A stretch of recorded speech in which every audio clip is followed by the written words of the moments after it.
आज बात करते हैं भारत के एक बहुत ही एम्बिशियस प्रोग्राम की, जिसका लक्ष्य है हर वयस्क को साक्षर बनाना। जी हाँ, आज हम जानेंगे यूएलएस कार्यक्रम की पूरी कहानी। ये नंबर देखिए, 25.76 करोड़। ये सिर्फ कोई आंकड़ा नहीं है, बल्कि 2011 की जनगणना के हिसाब से ये भारत के उन वयस्कों की तादाद है जो पढ़ लिख नहीं सकते थे। आप सोच सकते हैं कि ये चुनौती कितनी बड़ी थी। अब सवाल ये उठता है कि कोई भी देश इतनी बड़ी आबादी को पढ़ना लिखना सिखाए तो सिखाए कैसे? जाहिर है, इतनी बड़ी चुनौती के लिए एक बड़े और अनोखे सॉल्यूशन की जरूरत थी।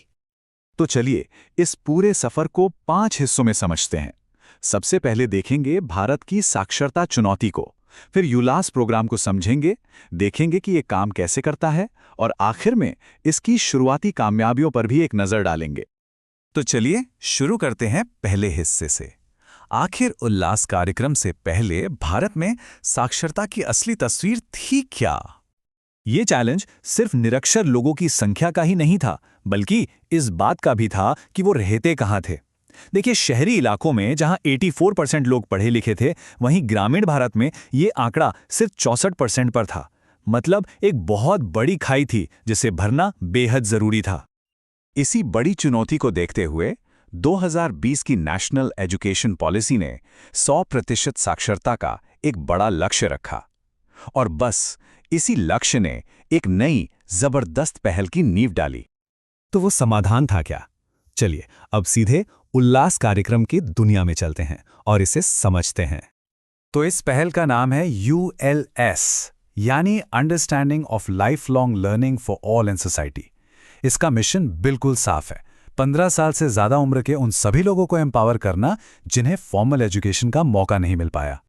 और इस प्रोग्राम का नारा इसके लक्ष्य को एकदम साफ कर देता है, जन जन साक्षर। ये सिर्फ एक नारा नहीं है, ये एक वादा है कि हर एक इंसान को साक्षर बनाया जाएगा। लेकिन उल्लास में आखिर सिखाया क्या जाता है? क्या ये सिर्फ क ख ग तक ही सीमित है? जी नहीं, बिल्कुल नहीं। इसका करिकुलम बहुत ज्यादा कॉम्प्रिहेंसिव है। देखिए, उल्लास 5 मजबूत पिलर्स पर खड़ा है। पहला, बुनियादी साक्षरता और न्यूमेरेसी। दूसरा, जरूरी लाइफ स्किल्स। तीसरा, बेसिक एजुकेशन। चौथा, वोकेशनल स्किल्स। और पांचवां, कंटिन्यूइंग एजुकेशन। मतलब ये एक पूरा पैकेज है। और इन पांचों में से महत्वपूर्ण जीवन कौशल पर खास जोर दिया गया है। इसका मतलब है लोगों को वो ज्ञान देना जो उनकी रोजमर्रा की जिंदगी में काम आए, जैसे डिजिटल पेमेंट कैसे करें, अपने कानूनी अधिकार क्या हैं, या फिर हेल्थ से जुड़ी जरूरी जानकारी। ठीक है, प्रोग्राम तो बहुत बड़ा है, पर सवाल यह है कि ये जमीन पर काम कैसे करता है। इसकी स्ट्रैटेजी बहुत ही यूनिक है और पूरी तरह कम्युनिटी पर आधारित है। इसे समझने के लिए ये जानना जरूरी है कि ये सिर्फ एक सरकारी योजना नहीं है, बल्कि एक जन आंदोलन है, यानी लोगों का मूवमेंट। इसकी कामयाबी सरकारी अफसरों पर नहीं, बल्कि आम लोगों की भागीदारी और वॉलंटियरिज्म की भावना पर टिकी है। तो ये वॉलंटियर्स हैं कौन? असल में समाज का हर तबका, स्कूल के बच्चों से लेकर टीचर्स, गृहिणियां, कम्युनिटी मेंबर्स और यहां तक कि एनएसएस और एनसीसी के कैडेट्स भी इस आंदोलन में एक टीचर के तौर पर जुड़ते हैं।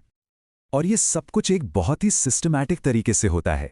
शिक्षा मंत्रालय ने इसके लिए बाकायदा गाइडलाइंस जारी की हैं, जो ये पक्का करती हैं कि कार्यक्रम पूरे देश में एक स्टैंडर्ड के साथ लागू हो।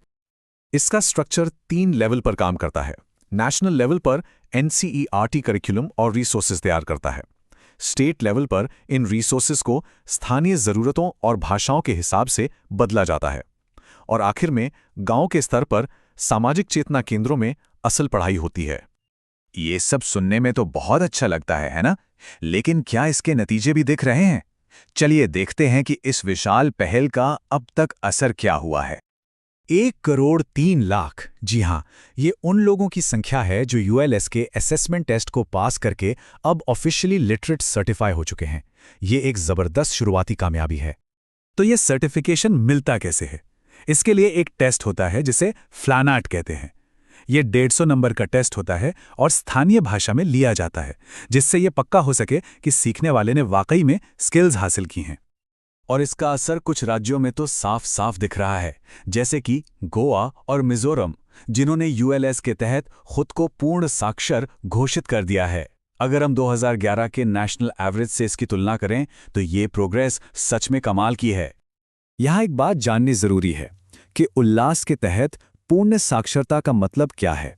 शिक्षा मंत्रालय के मुताबिक अगर कोई राज्य या केंद्र शासित प्रदेश 95% लिटरेसी रेट हासिल कर लेता है तो उसे पूर्ण साक्षर मान लिया जाता है। तो आखिर में उल्लास सिर्फ अक्षर ज्ञान देने का एक प्रोग्राम नहीं है, ये एक पूरी पीढ़ी को एम्पावर करने और लाइफ लॉन्ग लर्निंग का कल्चर बनाने का एक बड़ा विजन है। और ये हमें एक बड़े सवाल के साथ छोड़ जाता है। सोचिए, अगर साक्षरता सिर्फ कुछ लोगों को नहीं बल्कि एक पूरे राष्ट्र को सशक्त बना दे तो उसकी क्षमताएं क्या हो सकती हैं।